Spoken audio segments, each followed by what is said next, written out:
Welcome back to the Crayon Republic. Uncivil Crayon here, bringing you another CGA, Crayon Governance Audit. This audit is simple. We reviewed the roll call record. We pulled the worst attendance offenders in this audit set. And now, the empty chairs are getting names. This will be one of many audits focused on what I call political taxidermy.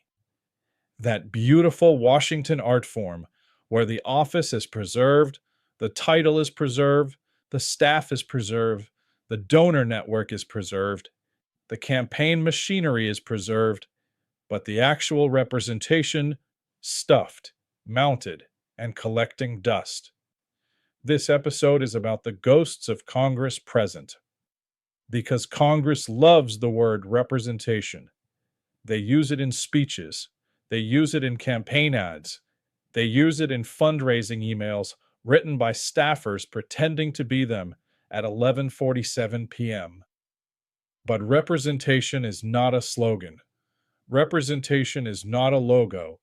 It is not a party color. It is not a smiling photo in front of a flag with 3 interns and a badly folded tablecloth. Representation means being there when the people's business is on the floor, when the roll is called, when the vote is live, when the record is written. Because the vote is where the costume comes off. Not the press conference, not the tweet, not the cable news segment, not the political rally. Not the polished statement about fighting for working families from somebody who apparently fights best from somewhere other than the chamber. The vote. That is where the job either happens or it doesn't.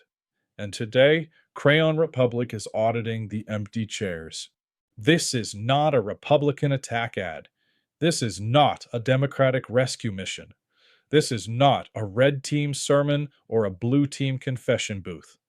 This is an attendance audit, and attendance is beautifully disrespectful to excuses. Attendance does not care what pin you wear. Attendance does not care what donors you flatter. Attendance does not care whether your campaign emails say fight, defend, protect, save, stand with, or deliver results. Attendance asks one question: were you there? And for the names on this list, the answer far too often was no. For the Senate side of this audit, we are looking at 789 roll call votes in the review window. That is not a random vibe sample. That is not my cousin saw a post on Facebook. That is the working record. 789 moments where a senator could show up and be counted. 789 chances to say yes, no, or at least have the decency to be present for the job. And at the top of the Senate absence chart, we have the first museum exhibit. Number 1 in this Senate audit, Ruben Gallego. 102 missed votes. That is not a scheduling hiccup. That is not, oops, traffic was bad. That is a 3-digit absence total in a job where the core public function is voting.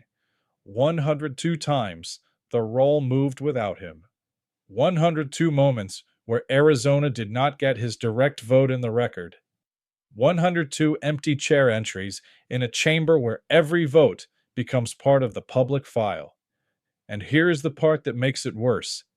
He is not some anonymous bench warmer nobody has ever heard of. He is a United States Senator. He sits in one of the most powerful legislative bodies on earth. The job is not mysterious. The job is not hidden behind a secret door. The job is not be famous adjacent to government. The job is represent your state, review legislation, vote, and answer for it. But when your missed vote number hits 102, the chair starts getting seniority. At that point, the furniture needs a constituent services office. And yes, there may be explanations for individual absences. Fine, put them in the record. But explanations are not erasers. A missed vote does not disappear because the press release was emotionally formatted. The people still lost that recorded act of representation. The record still shows the absence. The chair still sat there collecting atmosphere while the job moved on without him.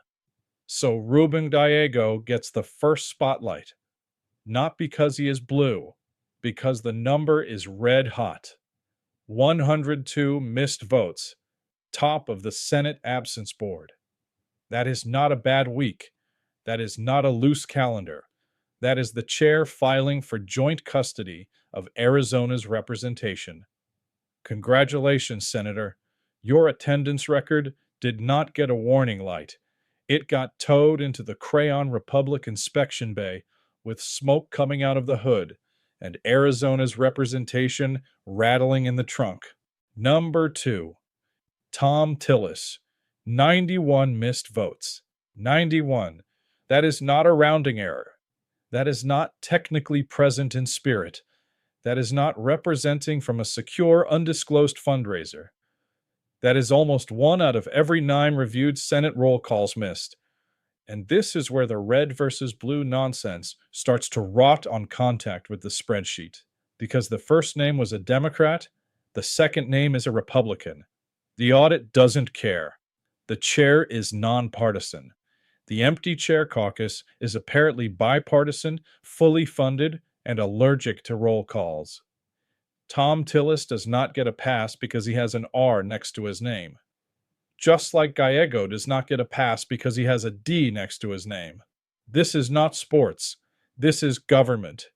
The people of North Carolina do not send a senator to Washington so the attendance sheet can develop abandonment issues. And if your name is missing 91 times, then the public gets to ask what exactly was being represented. Because every politician loves some version of the same campaign perfume. I'm working for you. I'm fighting for you. I'm delivering results. Cute, but it smells a little different when the voting record says, unable to attend a fight, 91 missed votes. That is not a whisper.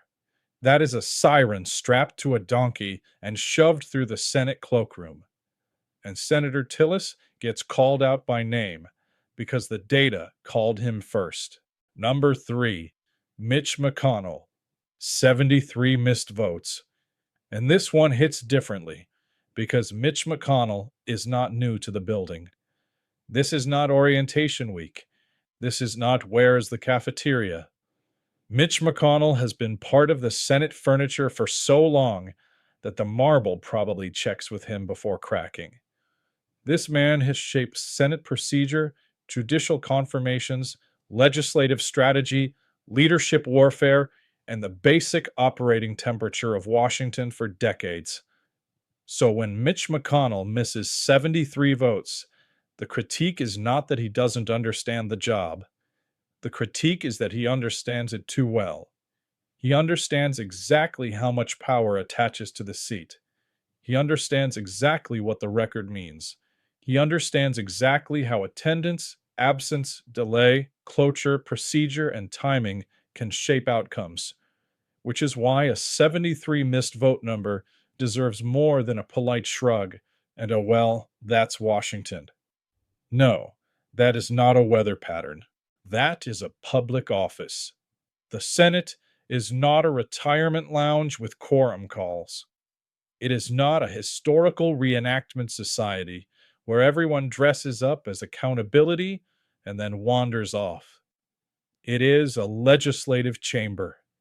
And if one of the most experienced senators in the country is missing 73 votes in the review window, then that is not just an attendance issue. That is institutional decay wearing a suit. Because power without presence is political taxidermy. The title is preserved. The office is preserved. The staff is preserved. The donors are preserved.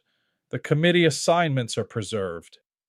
But the actual representation, stuffed, mounted, and collecting dust under museum lighting. Mitch McConnell, 73 missed votes, third on the Senate absence board. The old machine still has power, but the attendance record says the gears are skipping. And when a machine this old starts skipping gears, the rest of the country should stop pretending that smoke means wisdom. Number 4, Bernie Sanders, 58 missed votes. Now, this is where the internet gets twitchy, because Bernie has a brand: anti-billionaire, working class, political revolution, small dollar donors, the whole "I am once again asking" cinematic universe. Fine, but the attendance audit does not grade the poster. It grades the roll call. And the roll call says 58 missed votes. You cannot build an entire public image around fighting for working people and then let the record show that your own voting attendance had this much daylight in it. Because working people do not get to skip 58 core job actions and then explain it away with a bumper sticker. A nurse misses shifts, people notice. A mechanic misses jobs, customers notice. A teacher misses class, parents notice. A warehouse worker misses scans, management notices. A cashier misses shifts, the schedule notices.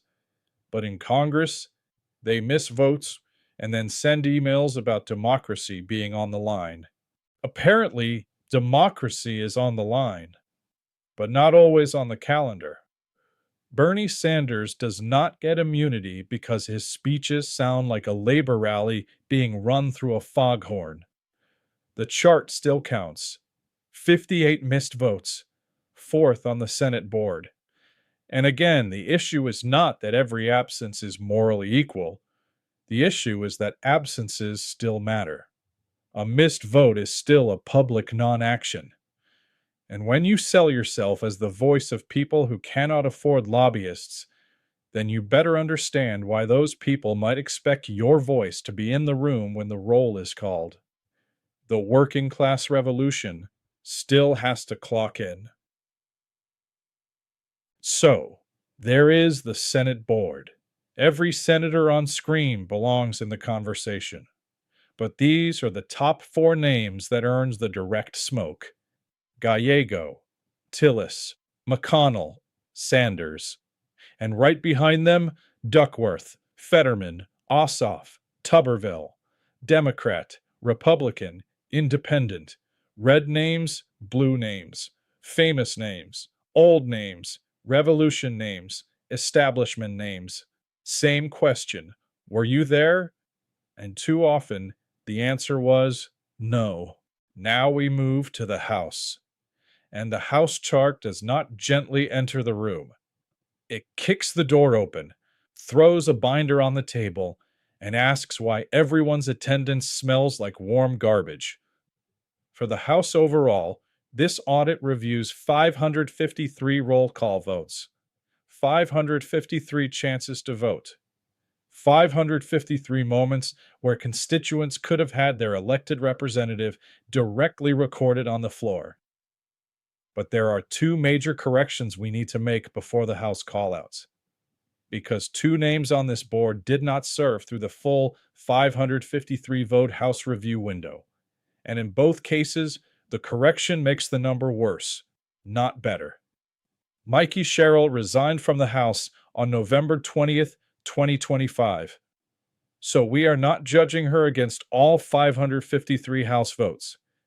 During her time in office in this audit window, the House had 304 roll call votes. She missed 171 of them. That is 56.3%, more than half. Then there is Eric Swalwell. Swalwell resigned from Congress on April 14th, 2026. So we are not judging him against the full 553 either. During his time in office in this audit window, the House had 472 roll call votes. He missed 164 of them. That is 34.7%, more than 1 out of every 3. So the House board does not get softer when we correct the math. It gets nastier. Number 1 in the House, Mickey Sherrill. 171 missed votes, not out of the full 553, out of 304 roll calls while she was still a member of the House. That is 56.3%. That is not an attendance problem. That is an attendance autopsy. That is not absentee representation. That is representation entering witness protection. More than half the reviewed roll calls during her service window were missed, and then she resigned after winning the governor's race. So let's say the quiet part loudly.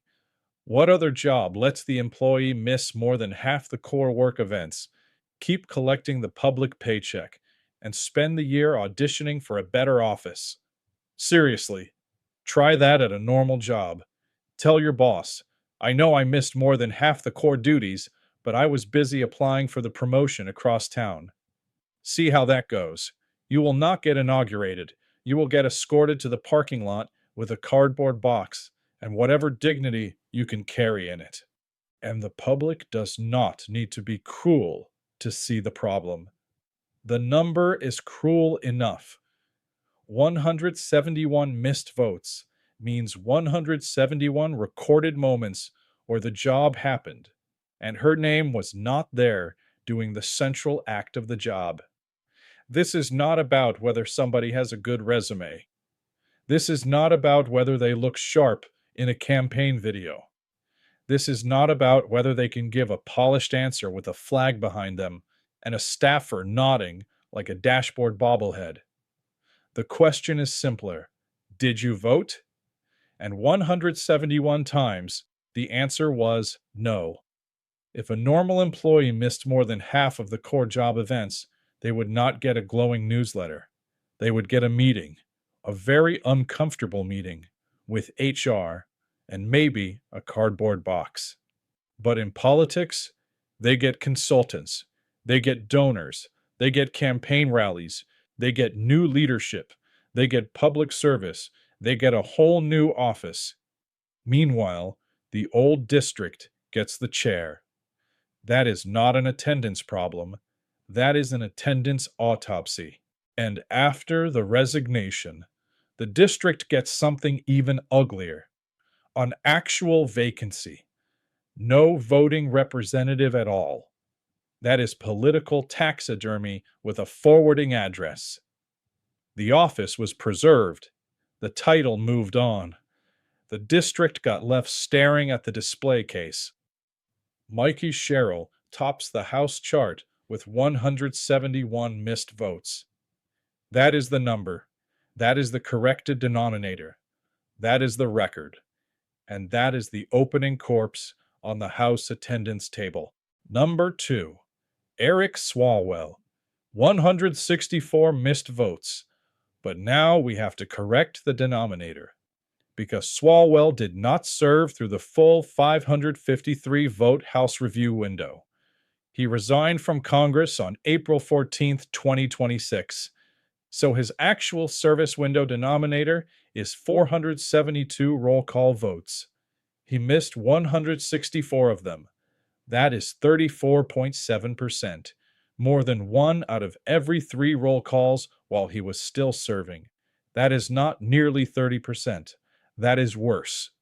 That is the kind of correction that walks into the room holding a shovel. Because Eric Swalwell is not exactly shy. This is not a monk of public service who accidentally wandered away from the floor while quietly hand-copying the Constitution. This is a cable-ready, social media-ready, microphone-ready member of Congress, always available for the performance. But the chart says the voting attendance had a serious outage. 164 missed votes. The camera found him plenty. The roll call did not. That is not representation. A cameo appearance in your own job. And that is the disease in modern politics.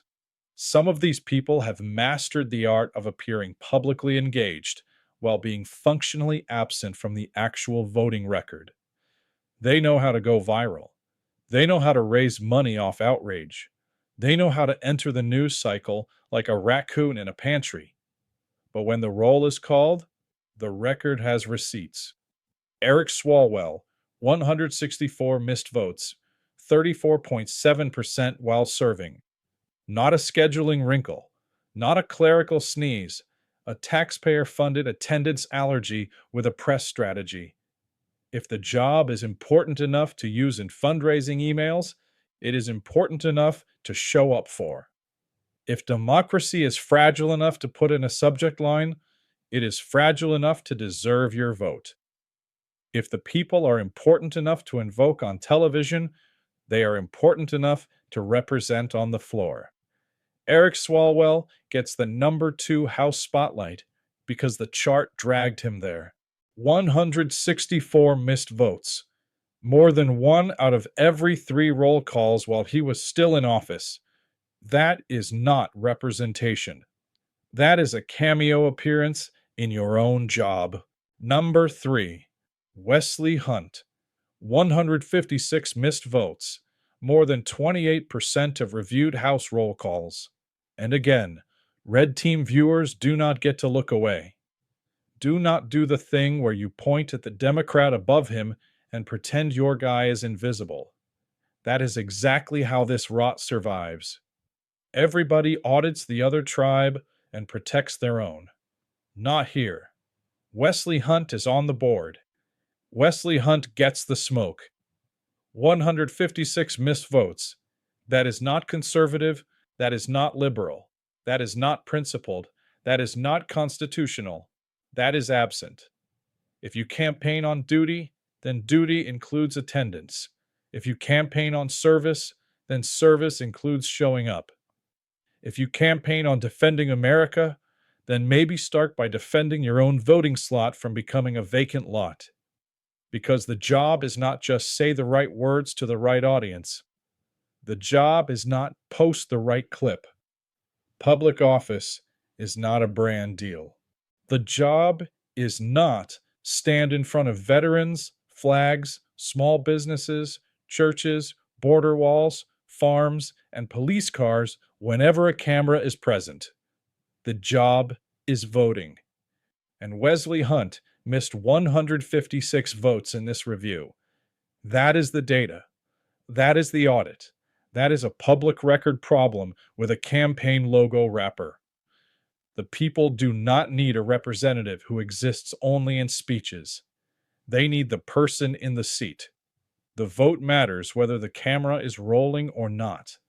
And 156 missed votes says too many cameras may have had better attendance than the congressman. Number 4, Frederico Wilson. 147 missed votes, more than 26% of reviewed House roll calls.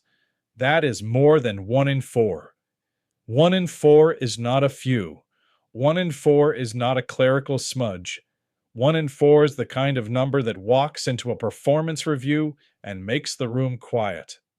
And yet in Congress, somehow, the system absorbs it. It just keeps moving. The staff keeps answering phones. The newsletters keep arriving. The title keeps working. The office keeps being the office. But representation is not supposed to be a ceremonial light left on in the hallway. Representation has a floor vote attached to it. Frederico Wilson missed 147 votes. A district does not elect a ceremonial porch light. It elects a vote. And 147 times, that vote was not in the room. That is the problem. Not the party, not the personality, not the brand. The missing vote. And again, we are not playing the selective outrage game. If a Republican misses too many, call them out. If a Democrat misses too many, call them out. If an independent misses too many, call them out. If they are old, young, loud, quiet, famous, obscure, beloved, hated, powerful, performative, or wrapped in enough campaign slogans to insulate a crawl space, call them out. The chair does not become occupied because the politician has good branding. 147 missed votes is not branding. It is absence. And absence is not representation. The people do not send a district to Congress so the office can keep the lights on while the vote goes missing. They send a person. And when that person misses 147 votes, The district is not fully present in the record. Frederica Wilson belongs on this board because the number put her there. Number 5, Tom Keene Jr., 108 missed votes, nearly 20% of reviewed House roll calls. Now, after the first 4 House numbers, 108 might try to sneak into the room wearing a fake mustache and pretend it is reasonable. It is not. 108 missed votes is still a massive attendance problem. Do not let the bigger dumpster fires make the smaller dumpster fire look like a candle. Nearly 1 in 5 reviewed votes missed. That's not a couple conflicts. That's a pattern. And this is another Republican on the House board, which means once again, nobody gets to hide behind party. The chart is not asking who you caucus with. The chart is asking whether you voted. Tom Keene Jr. missed 108 votes. That's the fact in this audit. And if your district sent you to the House, then the minimum expectation is not complicated. Be in the House when the House is voting. That should not require a white paper. That should not require a think tank. That should not require a bipartisan commission with catered sandwiches and a 19-page executive summary. If the House is voting, the House members should be there. 108 missed votes may look smaller next to the 4 alarm dumpster fires above him, but that does not make it clean. It just means he parked his own dumpster farther from the camera.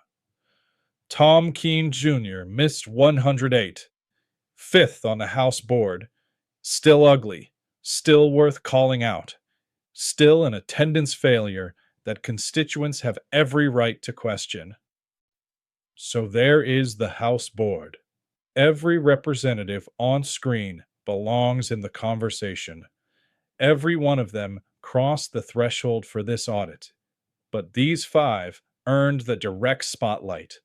Sherrill, Swalwell, Hunt, Wilson, Keene, and the rest of the board is not decoration. Pedersen, Stefanik, Kassar, Norcross, Murphy, Democrats and Republicans, same spreadsheet, same empty chair problem. And again, this is why Crayon Republic does not do partisan baby food. The red team wants you furious at blue absence. The blue team wants you furious at red absence. The audit wants you furious at absence, because the people are being trained to defend their favorite failure instead of demanding the job be done. Stop defending your favorite failure. Now let's talk about the paycheck. Members of Congress are paid $174,000 a year. That is base pay. That is before we even get into the broader ecosystem of staff, offices, travel, influence, media access, future lobbying gravity, donor networks, pension eligibility, book deals, speaking opportunities, and the general gold-plated fog machine that surrounds federal office. $174,000 a year.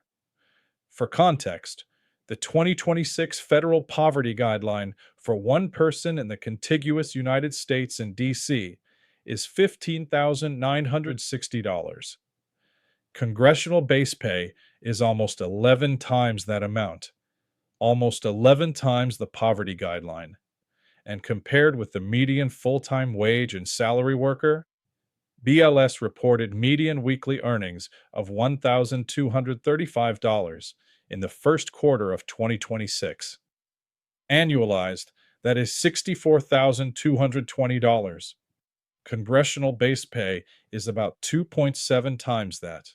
So let's retire the fantasy that this is some humble unpaid sacrifice where everyone is just volunteering out of love for the Republic. No, this is a 6-figure public job. A 6-figure public job where the public pays. And when the public pays, the public gets to count. The public gets to ask why the chair is empty. The public gets to ask why campaign emails have better attendance than floor votes. The public gets to ask why a worker making a fraction of congressional pay is expected to be more reliable at a loading dock, a classroom, a hospital wing, a diner, a job site, or a checkout line, then an elected official is expected to be in Congress. Because that is the insult. It is not just the missed votes, it is the class divide in accountability.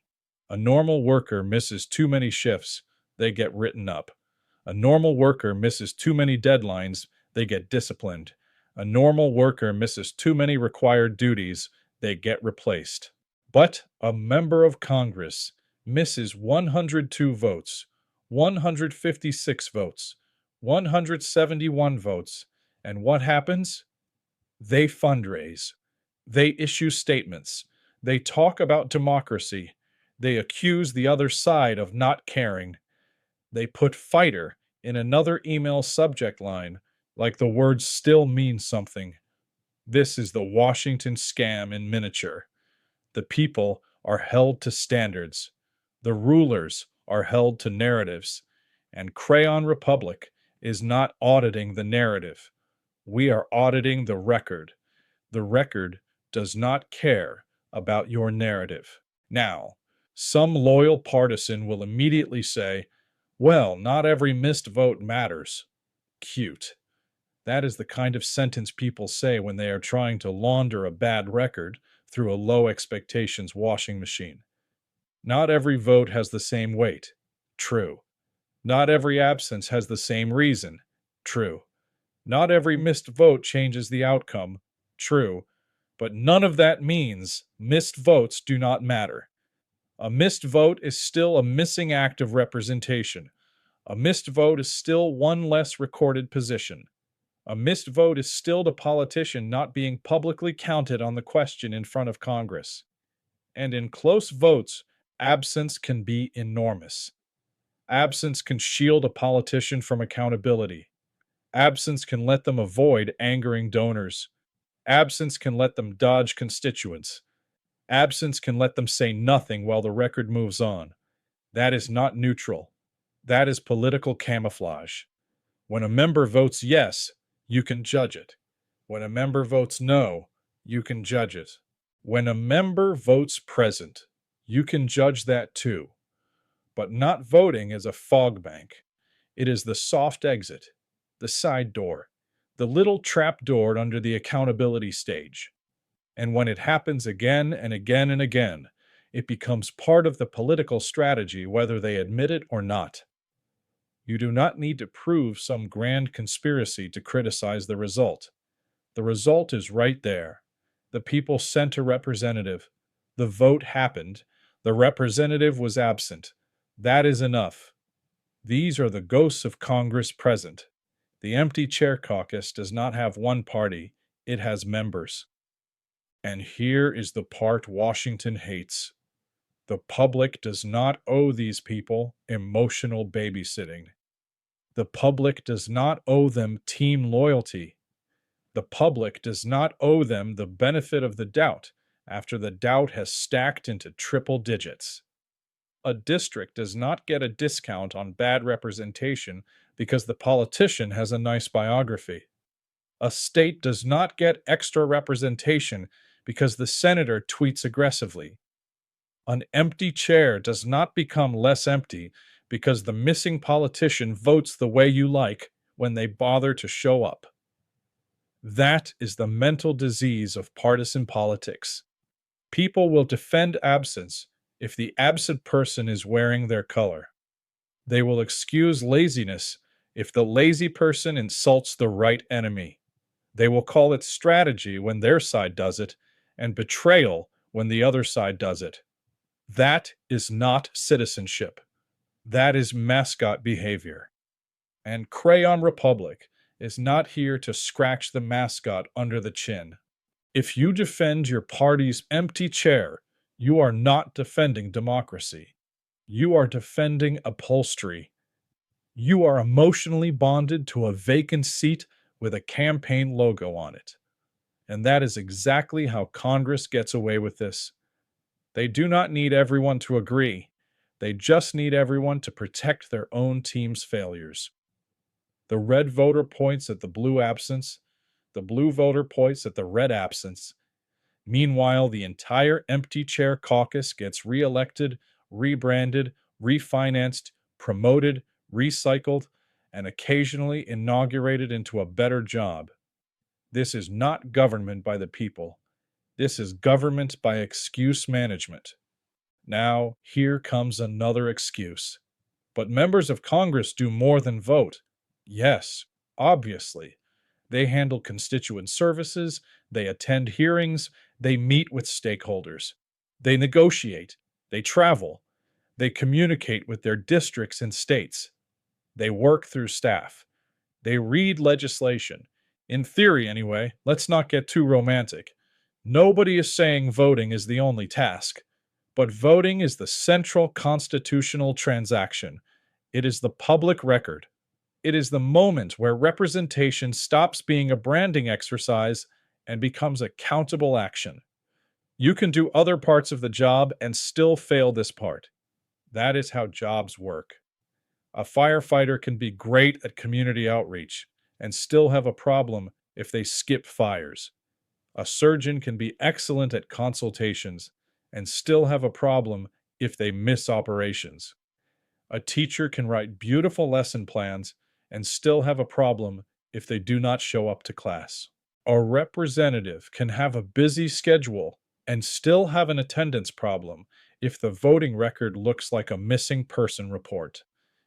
Busy is not a magic word. Everyone is busy. The single mother working 2 jobs is busy. The lineman restoring power after a storm is busy. The EMT on hour 14 is busy. The cashier getting yelled at over a coupon is busy. The mechanic crawling under a truck in July is busy. The teacher buying classroom supplies with personal money is busy. They are all busy, and they are all expected to show up. Imagine a nurse missing more than half of critical shift events. Imagine a teacher missing more than 1 out of every 3 core work events. Imagine a mechanic missing 28% of scheduled jobs. Imagine a police officer missing 1 in 4 calls. Imagine a firefighter missing 1 in 5 fires. Imagine a cashier missing shifts and telling the manager, "I was fighting for customers elsewhere." No, the real world would not tolerate that. The real world would not call it leadership. The real world would not send another fundraising email. The real world would ask what the hell is going on. But Congress has built itself a padded room of excuses. Everything becomes complicated. Everything becomes context. Everything becomes important work outside Washington. And sure, sometimes there is context. But context does not delete the vote. Context does not cast the vote. Context does not represent the district on the floor. A missed vote is still missed. And when the missed votes pile up, the context had better be stronger than a campaign brochure. Look at the percentages. These are the ghosts of Congress present. Do not just hear the names. Do not just feel the party reflex kicking in. Look at these percentages. Gallego, 12.9%. Tillis, 11.5%. McConnell, 9.3%. Sanders and Duckworth, 7.4%. Fetterman, 6.7%. Ossoff and Tuberville, 6.5%. Then the House comes in and starts chewing through the drywall. Sherrill, 56.3% while she served in the audit window. Swalwell, 34.7% while he served. Hunt, 28.2%. Wilson, 26.6%. Keene, 19.5%. Pedersen and Stefanik, 18.4%. Kassar, 16.8%. Norcross, 16.6%. Murphy, 15.7%. And none of that is decoration. It is context. Every name on screen made the attendance board. Every name on screen earned its place in the audit. These are not just numbers. These are representation gaps. Each percentage is a slice of public duty that did not get performed on the voting record. And if you would not accept that from a regular worker, stop worshiping it in a politician. And now, to make matters worse, this is not just an attendance problem. This is an attendance problem stapled to an ambition problem, because some of these ghosts of Congress present are not just sitting on ugly attendance records. Some of them are asking for more. Some already got more. Some tried to climb. More office, more power, more time, more public trust, more chances to let the chair handle the job while the campaign handles the branding. In normal life, bad attendance gets you a warning. In Washington, bad attendance gets you a campaign launch. We do not need to list the people retiring. We do not need to list the people not up this cycle. That is not the point of this section. The point is the extra audacity, the people whose attendance records were already ugly, and whose ambition made it worse. Start with the obvious group, the ones still asking voters for more. John Ossoff, 51 missed votes, 6.5% of the reviewed Senate roll calls, and his Senate seat is up this year. So yes, his name belongs in the asking for more category, because if the chair has been helping with the attendance record, voters deserve to know before they renew the lease.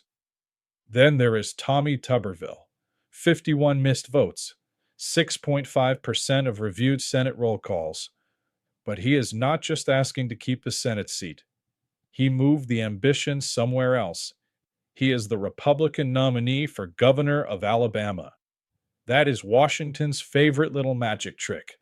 Let the record smolder in one office, then ask for another office with better curtains. That is not accountability. That is a lateral transfer from one public paycheck argument to another. If your Senate attendance record is on a CGA board, maybe the next campaign pitch should come with a chair rental agreement. Then there is Frederica Wilson, 147 missed votes, more than 1 in 4 reviewed House roll calls, and she is still asking voters for more. A district does not elect a ceremonial porch light. It elects a vote, and if the vote keeps disappearing, the campaign should not get to pretend the light being on means somebody is home.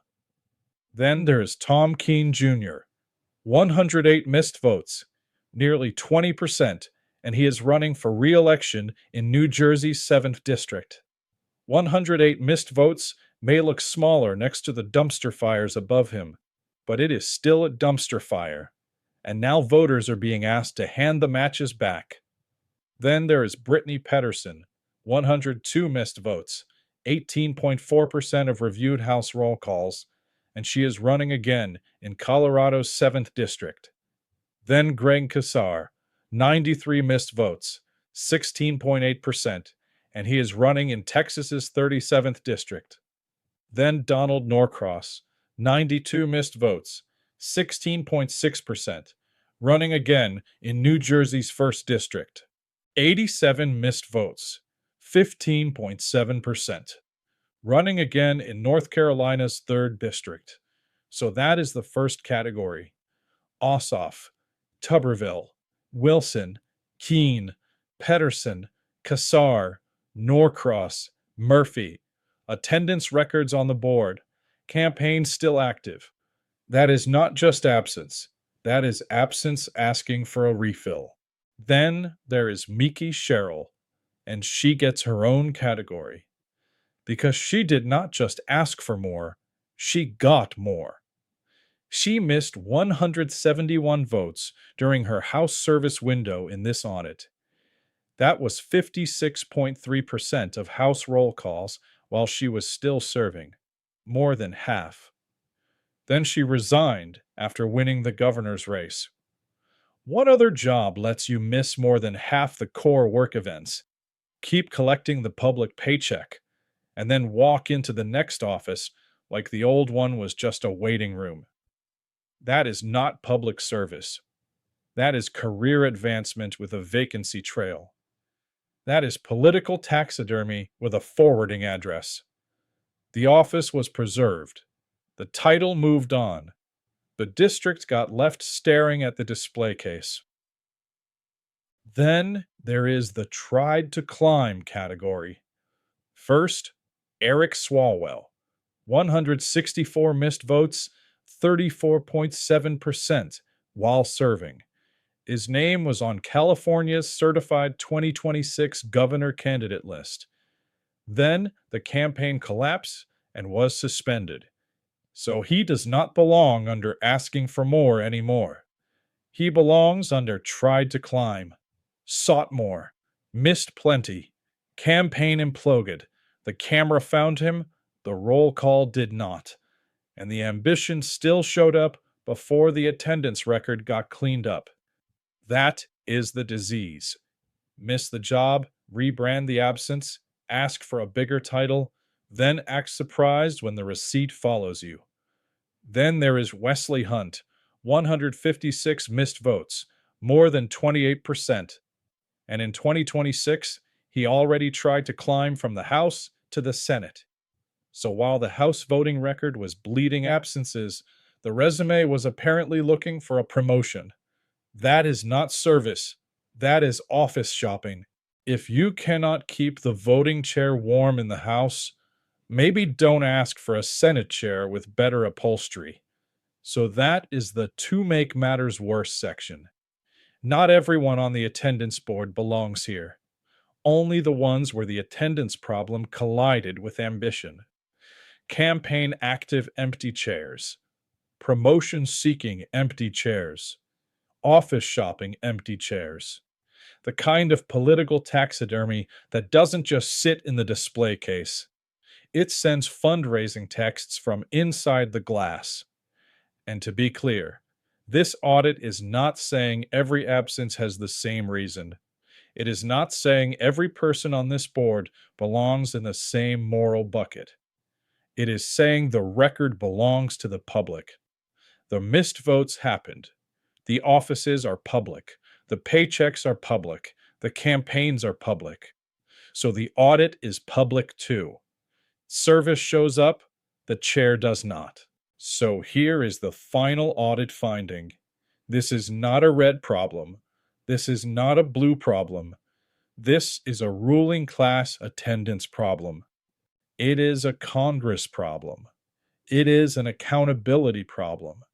It is a public office being treated like a personal brand platform. And the people have been trained to fight over which empty chair is morally superior. No, the empty chair is not morally superior. The empty chair is empty. Because representation is not a vibe. It is not a jersey. It is not a donor list. It is not a slogan printed over a stock photo of a factory worker nobody in the campaign has ever met. Representation is presence. Representation is voting. Representation is being counted when the people's business is on the floor. And if you cannot manage that while making $174,000 a year from the public, then maybe the public should stop pretending your absence is public service. The chair does not need a salary. The chair does not need a pension. The chair does not need a communications director.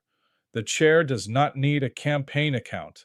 The chair does not need a re-election committee. The chair does not need a governor campaign. The chair does not need a Senate primary. And if the chair is doing this much of the representing, maybe we should put the chair on the ballot and save the taxpayers the wardrobe budget. Voting for an empty chair is not much different from voting for one of these ghosts of Congress present. At least the chair is honest about what it plans to do. Sit there, stay quiet, collect dust, and let somebody else handle the consequences. That is political taxidermy. The office is preserved. The title is displayed. The public money keeps flowing. The campaign keeps asking. The excuses keep circulating. But the representation is hollowed out and mounted for decoration. This was a Congressional attendance audit brought to you by the Crayon Republic. Semper Implacabilis.